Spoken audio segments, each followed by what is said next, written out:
Okay, untuk lab hari ini kita mula dengan equilibrium of force. Yang mana equilibrium of force ni merangkumi dua topik iaitu force vector dan juga equilibrium of force. Okey, objektif untuk lab ni adalah yang pertama untuk to understand the condition for equilibrium. Yang kedua to understand free body diagram. Yang mana free body diagram adalah menunjukkan show all the force. Okey, yang ketiga to understand the coplanar force system. Okey, yang pertama sekali saya akan tunjuk untuk apparatus equilibrium of force yang mana namanya adalah equilibrium of force apparatus. Dan selain pada itu kita memerlukan ketagraf, pemberat dan juga protector untuk mencari nilai sudut. Okey. First sekali pelajar perlu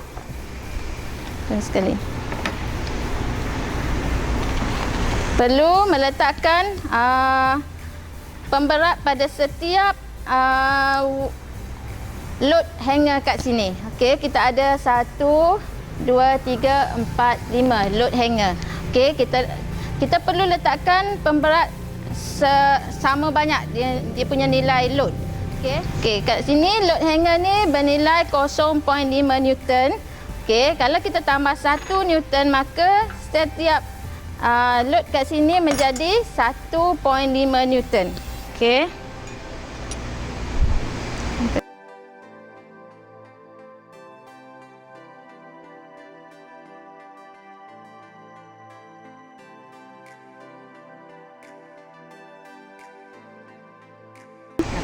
Okey, di sini saya letak 0.5. Saya tambah 0.5 tambah 0.5 jadi 1 Newton setiap satu.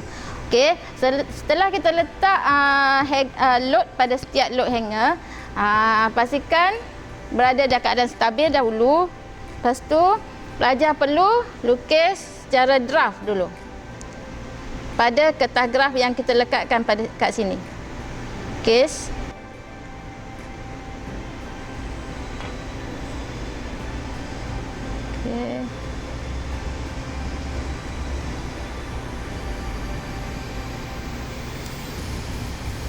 Okey. Setelah tu pelajar perlu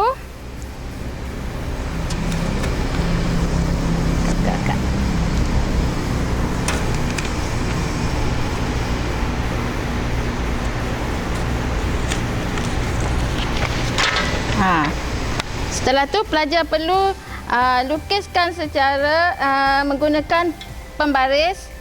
Pastikan lukis dengan mengikut gambar yang pelajar buat draft tadi.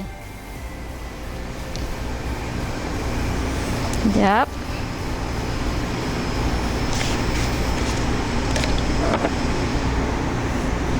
Okey.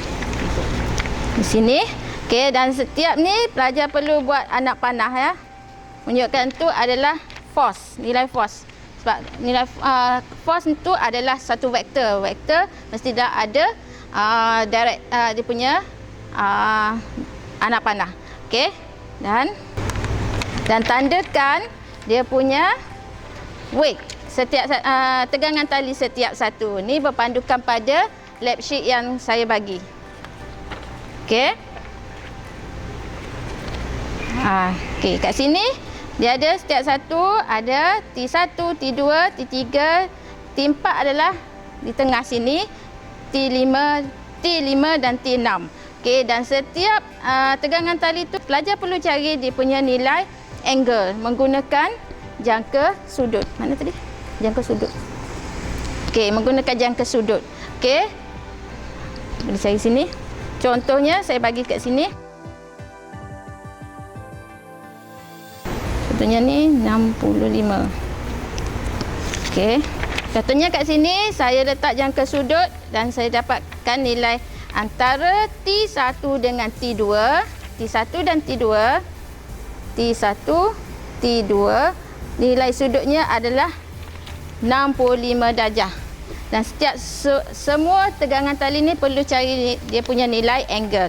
Okey, dan untuk T3 ke bawah, T3 ni ke bawah, maka arahnya arah Y negatif. Maksudnya ke bawah nilai weight tadi adalah 1 Newton, maka ke bawah adalah negatif 1 Newton. Okey. Dan setelah pelajar buat ni gambar rajah mengikut sistem yang sebenar, pelajar perlu combinekan kedua-dua ni menjadi satu sistem.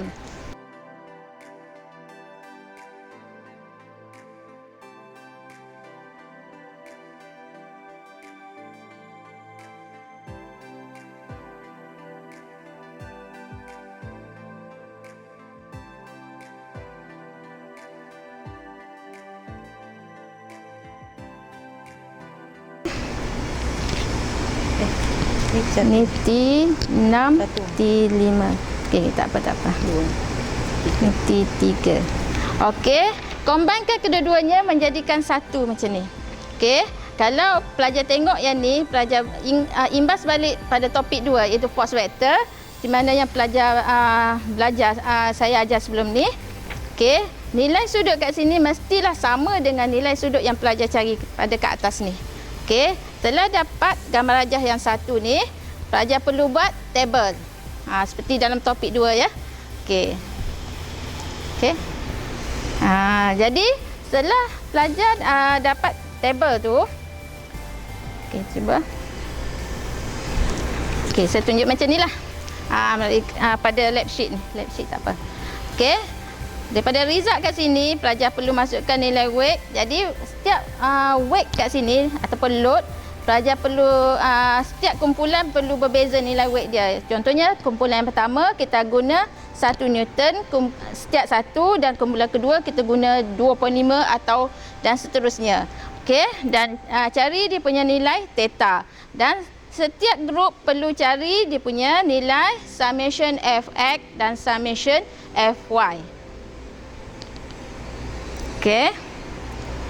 Seperti mana dalam topik 2 lah. Okey.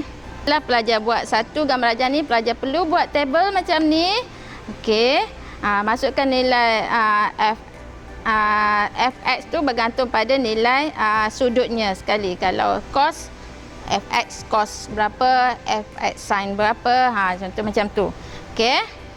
So, dapatkan nilai summation fx dan juga summation fy. Jadi, setiap kumpulan nilai summation fx dan summation fy berbezalah.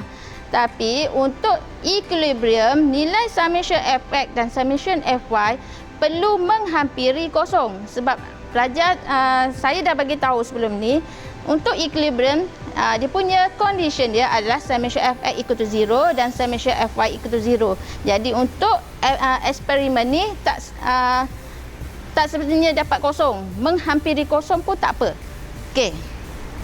Sebab kat situ pelajar boleh buat kesimpulan lah. Dari segi ralat dia, dari segi apa. Maybe masa pelajar mengambil melukis draft tadi. Okey, harap pelajar faham macam mana nak menggunakan apparatus ni. Okey, terima kasih.